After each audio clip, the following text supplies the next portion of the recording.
Good day traders, Stacey, Burke Trading. Today we're going to be going over the opening range and how that can be applied to end of day trading. I've talked about this in other videos. I'm going to sort of highlight a couple of key concepts and how I use this. This is a core part of my trading approach week in and week out. You've heard me say I don't trade on Mondays, or very rarely do I trade on Mondays. The bulk of my trading is now all end of day, and this may shed a bit of light on that. And most of the opening range trading, or initial balance trading, that has been traditionally done by a lot of day traders from studying Dalton's book, Mind Over Markets, and Stottlemyre. There's some powerful information that can be gained in the opening bar of the week, and we'll go over a couple of those things and how that relates back to trading, and how you may even use that with your day trading strategies, because it can provide you some valuable information. So there's basically four types of opens. There's the open drive, which is where the market will often take off, right from the start with a strong candle. Usually you'll see it trend. So this would be an example over here of an open drive. That again, the dark dotted lines are the first bar of the month, and the lighter gray lines are the Monday bars. So open drive takes off and follows through with strong conviction into the Tuesday. The open test drive, similar to the open drive, but the market lacks conviction that the open drive does, and this would maybe possibly be a similar example of an open test drive. So it's broken out strongly on the Monday, not necessarily a breakout, but a strong trending day, a little bit of a pullback on the Wednesday. Then there's the open rejection reverse, where the market has opened.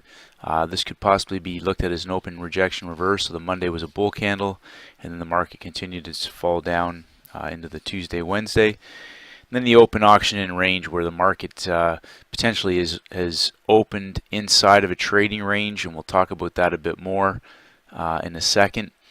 But basically 80% of the time, if you go back, one of the homework assignments I'll give you for today is to go back on your end of day charts and mark off the high and the low for the week in terms of 80% of the time, roughly, Monday or Tuesday will act as a buying extreme or a selling extreme for the week.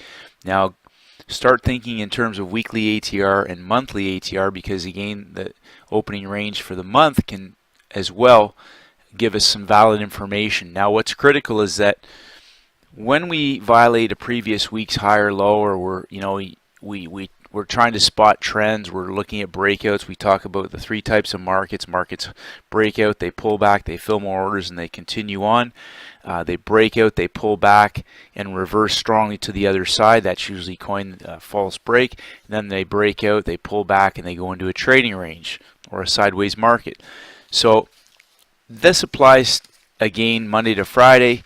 There's some time decay things that you have to start, if you're trading end of day, start thinking in terms of time decay as you get closer to the end of the week. If the market has already made its move, or the average weekly ATR, again, look back at your opening range. Just what I was mentioning earlier about a homework assignment is go back through and look at your week. So just as this is an example, the market almost opened and closed at the same level, but we see Tuesday acted as a selling high extreme, and the Monday was a buying low extreme, just to give an example. The following week, and now again, traders are going to say to me, yeah, but you don't know that till after the fact. But what I'm suggesting to you is to start to study these opening ranges in context with relation to the previous week. So number one, does the market open up inside of the previous week's range? Number two, are there traders that are trapped from the previous week's trades? So in this particular case, Friday morning's breakout traders who were long are now trapped short, but they've not been stopped out yet. As of Monday, they've been stopped out. Pin bar traders are short the market. We see a third leg down. So again, we're looking at ranges when the market, there's another term that they talked about, which was out of balance. So out of balance days, where the market has broken out of outside of the previous day's trading range when it has been in balance. So the market, when it closes inside a previous day's high or low, is considered to be in balance. and then if a market breaks out of a previous day's high or low where there's been an imbalanced market, and it's now coined the term out of balance. And these are high probability days of potentially strong moves. So if you're uncertain about some of this, go back, get Dalton's book. I believe the link is down below in the description box. But again, easiest thing to be looking at is start marking off your highs and lows. So if 80% of the time potentially one of those days acts as a buying low or a selling high for the week, when you start to see where traders are trapped, and again, if we talk about not trading against the trend, these opening ranges for the month, we see a strong move up, start thinking in terms of a monthly candle. Again, you got your opening price for the month. If this was a candle, a monthly candle, as soon as that market it's done a quarter roughly retracement of the previous month's range, breakout traders are trapped on the Tuesday. Again, if a market breaks above Tuesday's high now, chances are now these bull candles these bull traders are still intact. Now this is really important to start thinking in terms of Monday, Tuesdays, of where you can start to see potentially opportunities for markets giving you selling signals. So again, if you buy near the high of a market, we talk about the obvious trades are the ones that fail. If you're buying high, you potentially maybe buying into the end of a range. These aren't breakout candles, the market's already in breakout. So as opposed to down here where the market was a breakout, this was at the bottom of a range in a trending market. We see up here, if you're buying here, you're buying towards the top of the range in a strong selling market, a strong bullish market. So again, start to study these opening ranges because they'll give clues. And again, when we go into the beginning of the month, if you're going to see a market reverse, start thinking again in terms of monthly candles. The 80% of the time, again, we'll see a selling high or a buying low extreme in that opening range. And also, we want to look for evidence of where the market has also violated a previous week's high or low, has gone in search of new participants, and has either reversed or run out of steam. And again, the markets are going to create brackets for us. And if you're not familiar with that, just start going through your charts and drawing Monday, Tuesday. If it's a breakout market on a Monday or on a Tuesday, again, just do your Monday opening range. So you'll start to see a pattern setting up here of where, as I said, 80% of the time, one of these days will act as a buying low or a selling high extreme. And if you start studying this and incorporating some of your other technical skills with this, there can be some very powerful clues for traders to know which direction they may want to be putting some bias into, because these longer time frame traders are where the bigger money is. These markets, when they start to trend, will continue to trend. They don't reverse overnight. And again, start thinking in terms of these monthly ranges, these monthly ATRs, weekly ATRs, and monthly ATRs. So these are great opportunities for traders to start to identify also potentially the best days or the highest possibility days for strong moves. And also, if you're trading on shorter time frames, ways that you can potentially predefine your risk and look for a very strong asymmetrical risk reward in your favor. So on some of these high probability days, if you're trading on the hourly chart, you may be looking at a 10-to-1 risk reward. So just some little tips. It doesn't matter what pair we go to. Again, just start marking off your Monday range. Start to look for high probability type candle setups. Again, imbalance, out of balance, and again, trading with the trend, you can predefine your risk. So Monday, Tuesday, some of your other trading skill knowledge will also apply to some of these markets. And it's important that, however you're trading, that number one, you're able to manage the downside, and number two, potentially spot a risk reward that's going to be skewed, 3, 4, 5 to 1 in terms of giving you good odds, risk reward odds. So keep it simple, traders.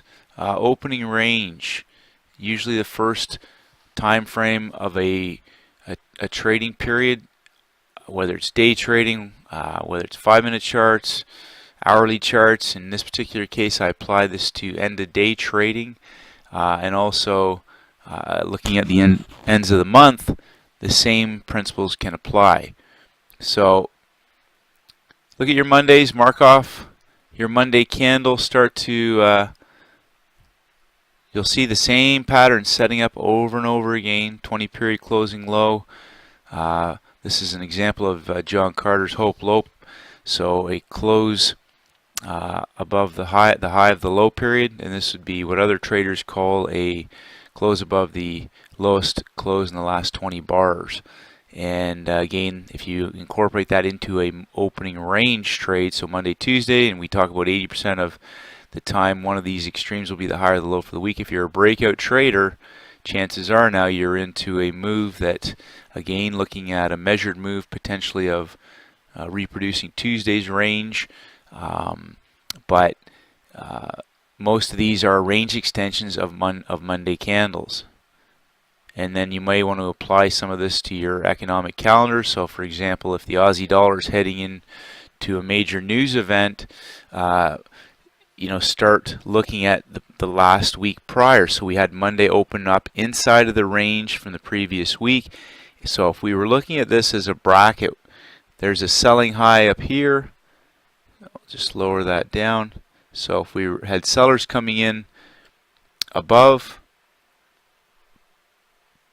buyers coming in below, you can see that the inside bar on Thursday was a clue that buyers were potentially going to come back into the market. So again, if you're day trading, this may be some valuable information to see, help identify any turning points intraday. But if you're trading end of day and you're into this move, again, you want to start looking at weekly ATRs or measured moves. If we blow that up and look at Monday's candle, you'll see that it did a basically a 1 3/4 extension, 1.5 for sure. So as we saw it slow down around that 1.5 level, you may have either been tightening up your stop or on a shorter time frame to squeeze out profits out of that trade. But the main point for today, again, doesn't matter what pair you look at. We'll look at the peso, Monday, Tuesday. Go back through your charts. Just start drawing these lines on Monday's highs and lows. And, again, there's a range. Buyers came in, bought it up, out of balance candle. So now we have the previous month's high hit.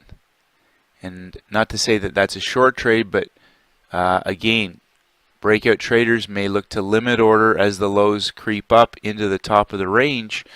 And as we're approaching the midpoint of the week, we know there's going to be a time expiry. There's a couple of days left of trading, so there's either going to be new participants come into the market to continue that market to drive, or there's going to be profit taking or even new position building in the other direction. So mark off your Mondays, study these charts, traders. You'll start to see some tremendous opportunities setting up. Again, you'll spot inside bars. You'll spot breakout trades. So Monday range with a strong breakout from Friday, and a high that has not yet been hit. Heading in towards the end of the month, start thinking in simple terms. But these opening ranges can be very powerful tools for traders to help identify high possibility trading days for large moves. So hopefully you got some value from today's video, traders. Opening range, initial balance. Again, you can go to read Dalton's book, Mind Over Markets. Stottlemyre, Toby Crable did a lot of work with his trading with opening range breaks as applied to end-of-day trading. I don't believe there's a lot of information out there, but the same principles apply. And if you start to look at multiple instruments, you'll see that there can be some potentially good ways to trap a lot of pips by predefining your risk, staying with the trend, and looking for asymmetrical risk-reward opportunities. So keep it simple, traders. A lot of the stuff that seems to be complicated, when you step back and look at some very simple approaches and remove your own bias and beliefs from the markets, they can be some powerful opportunities for you to simplify your trading and hopefully become more consistent and more profitable. So have a great trading week. Stay disciplined, stay focused, keep it simple, and keep getting better. Thanks, traders. Hi traders, it's Stacey Burke from Stacey Burke Trading. If you haven't done so, please head over to my website at trading.Opening. I create updates on almost a daily basis, and I would love for you to receive them. Just click on the blog. If you want to enter your name and your email address, I'll send you my free audio program, the 7-Step Daily Routine for High Performance Traders. This is essential knowledge for all traders in all markets, and this is for helping traders to master the market with discipline, confidence, and a winning mindset. I appreciate all your feedback and comments. As always, traders, stay disciplined, and may the markets go with you.